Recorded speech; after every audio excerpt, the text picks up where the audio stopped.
السلام عليكم ورحمة الله وبركاته. في الفيديو النهارده هعرفك تعمل ايه لحد اللي هي الامتحانات الغير مضافة، تعمل ايه في الفترة اللي جاية ديت بالظبط، وتتصرف ازاي مع التوتر، وتبدأ مذاكرة المواد الغير مضافة امتى، وتعمل ايه في العربي، وتعمل ايه في المشاكل اللي بتواجهك في الفترة ديت، وايه النظام اللي تمشي عليه الفترة اللي جاية، وايه مشاكل المراجعة، وايه مشاكل حل الشوامل، وكل التفاصيل بتاعت الفترة دي. عايزك قبل ما نبدأ تتأكد ان انت مشترك في القناة وعامل لايك للفيديو، ويلا بينا نبدأ. بص، اهم حاجه الفتره ديت ان انت تتاكد ان انت مخلص المراجعه الجزئيه. ما ينفعش تبدا حل شوامل غير لما تكون مخلص مراجعتك الجزئيه على المنهج كامل. حتى لو في اجزاء كتيره او اجزاء قليله، خلص مراجعتك الجزئيه الاول وبعد كده ابدا حل شوامل. ما ينفعش تحل شوامل وانت مش مخلص مراجعه، لان انت لو ما خلصتش مراجعه غالبا مش هتلحق تخلصها في ليله الامتحانات، لان الامتحانات ليها نظام معين، وفي مثلا زي الفيزياء قبلها 3 ايام. فدي مشكله، وانا هعمل لكم فيديو عن الموضوع ده تتصرفوا ازاي في الفتره دي. فمثلا عشان لقيت صحابك خلصوا مراجعه او بداوا حل شوامل فانت تكروت المراجعه وتبدا حل شوامل، لا. مالكش دعوه بحد، خلص مراجعتك. حتى لو هتخلصها قبل ليالي الامتحانات بتاعت الغير مضافه بيوم او تخلصها يوميها، عادي جدا. خلص مراجعتك وبعد كده ابدا حل شوامل. طب انا واحد خلصت المراجعه وبدات حل شوامل، اعمل ايه؟ بص، هتبدا تحل شوامل، اي غلطه تغلط فيها تعلم عليها وترجع تجيب الجزئيه بتاعتها وتشوف الشرح بتاعها تاني او تراجعها تاني. ما ينفعش تعدي السؤال كده، ما هو انت لازمه الامتحان الشامل اصلا ان هي بتعرفك ايه الاجزاء اللي انت واقع فيها والاجزاء اللي بتلخبطك، لان ده الهدف الاساسي من الامتحان الشامل. فانت ما ينفعش تعدي الغلطات بتاعتك، اللي هو انا خلاص بغلط وبعدي. لان في ناس كتير جدا بتقول لي مثلا أنا بغلط نص الامتحان. ماشي، اغلط نص الامتحان بس اعرف انت غلطت ليه، ما تعديش السؤال كده. طب نقطه الوقت، سنتر ولا اونلاين والحاجات ديت، بص من رايي لو انت تقدر تحول اونلاين حول اونلاين. الفتره اللي جايه هي فاضل 10 ايام على الامتحانات الغير مضافه، مش مستاهله ان انت تنزل سنتر وتضيع يوم كامل عشان درس او درسين. الافضل تقعد في البيت، تلم نفسك وتلم مراجعتك. حتى لو انت هتراجع لوحدك او تراجع يوتيوب او تراجع اونلاين، الافضل ان انت تقعد في البيت، هيوفر معاك وقت كتير جدا. بس النقطه ديت لو انت هتجبر نفسك على المذاكره، لان فاضل 10 ايام، ما ينفعش ان انت تقعد تقول ايه هحاول اونلاين وفي الاخر ما تذاكرش. لازم تجبر نفسك، وهيفرق كتير جدا معاك في الوقت، لان المدرسين غصب عنها ممكن تاخرك بسبب ان هو في كذا درس، في عقبال ما الناس تخش عقبال ما الناس تطلع، ولو في مثلا واحد بيسال او حاجه، كل الحاجات ديت هتضيع وقتك.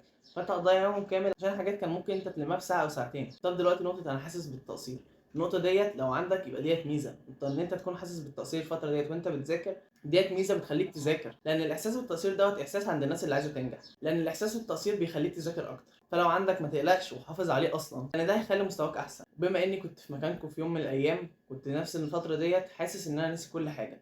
طبيعي ان انتوا كلكم حاسين دلوقتي الفتره ديت ان انت ناسي كل حاجه وبتغلط كتير جدا وحاسس ان انت مش هتعرف تحل في الامتحان. الحاجات دي كلها طبيعيه جدا ان انت تحس بيها، واكيد الكل حاسس بالشعور دوت الفتره دي. وعايز اطمنك واقول لك الشعور ده طبيعي جدا، لان مع ضغطه الامتحانات والامتحانات قربت وان انت بتذاكر مضغوط الفتره ديت، فطبيعي ان انت تكون حاسس ان انت ناسي كل حاجه. بس اول ما تتحط قدام الامر الواقع او تراجع مراجعه سريعه او تبدا حل، هتلاقي نفسك افتكرت كل حاجه حرفيا. فطبيعي ان انت تكون حاسس ان انت ناسي كل حاجه. ما تخليش ده ياثر عليك وترجع مثلا تراجع حاجات انت كنت مذاكرها، او مثلا ما تذاكرش خالص. ده طبيعي ان انت تكون حاسس ان انت ناسي بس انت مش ناسي. ونيجي لنقطه الناس بتقول لي المدرسين بتنزل مثلا في الباب فيديو مراجعه 7 ساعات او 9 ساعات والحاجات ديت، وانا مراجع الباب اسمعه ولا لا؟ بص، انت طالما راجعت الباب ولما ليه تسمع حاجه وتضيع وقت انت كان ممكن تلم حاجه فيه انت ما كنتش عارفها؟ فلو انت لامم الحاجه خلاص ما تسمعهاش تاني، انت خلاص لميتها مره وحليت عليها او راجعتها، فما تسمعوش تاني، انت خلاص لميته. انما لو انا الجزء دوت متلخبط فيه، عندي فيه مشكله، يبقى خلاص اسمعه. طب انا مشكلتي مثلا في الحل، خلاص الفيديو مثلا 9 ساعات، اخر ساعتين بس هم اللي حل، جري للجزء بتاع الحل اللي انت عايز تتفرج على الحل بتاعه.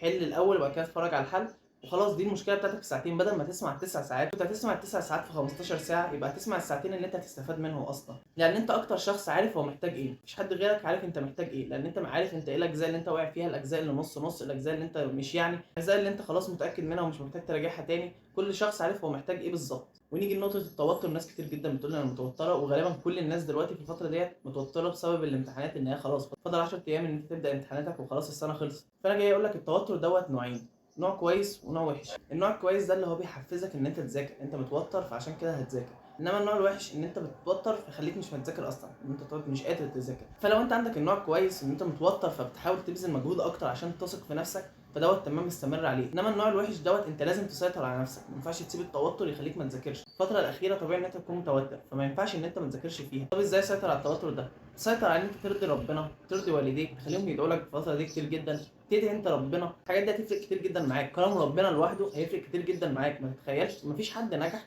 غير بكلام ربنا، انما مجهودك حاجه بسيطه جدا جنب كلام ربنا. وتسيطر على ان انت كل ما تيجي تفكر ان انت مش قادر تذاكر او الامتحانات قربت او انت مش هتعرف تحل في الامتحانات، تقعد تقول انا اللي عليا ان انا اسعى، كل اللي عليا ان انا اعمل اللي عليا، وماليش دعوه بالنتيجه، ماليش دعوه يوم الامتحان هيبقى عامل ازاي، يوم النتيجه هيبقى عامل ازاي، نتيجتي هتكون عامله ازاي، كل ده على ربنا.